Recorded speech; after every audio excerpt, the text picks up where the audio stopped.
Shabbat Shalom. I hope you all enjoyed Sukkot. I hope you all enjoyed Yom Kippur, if that's possible. The parsha for this week is the first parsha of the Torah. It's called Breshit. It's called Genesis. And we get into controversy from the very first verse. The very first verse is, in Hebrew, in the beginning God created the world. God created the heavens and the earth.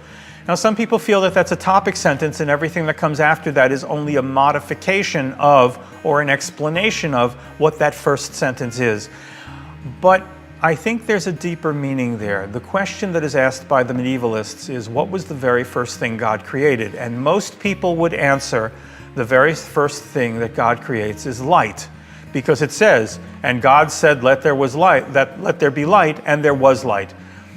But if you parse the verse correctly, that is not the first thing that God creates. Because the verse says, and God said, let there be light, which means that the very first thing that God created was language. Because God said, as opposed to God thinking. Now that leads us into some very interesting places. In Christianity, the word God created, the word or the logos, and the word is whatever the Christian denominations believe that word to be. In many cases it might be the Christian Bible, and in many cases it might be something else. But in Judaism, what it meant is that God creates communication, or the ability for us to communicate, but it also suggests, according to Maimonides, that any description of God which entails using language is by definition limited. The minute you try to describe God or describe what God is or what God does, you have already lost.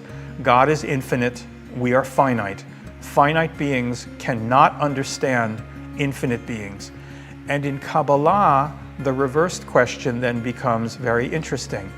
Is it possible for an infinite being to understand a finite being?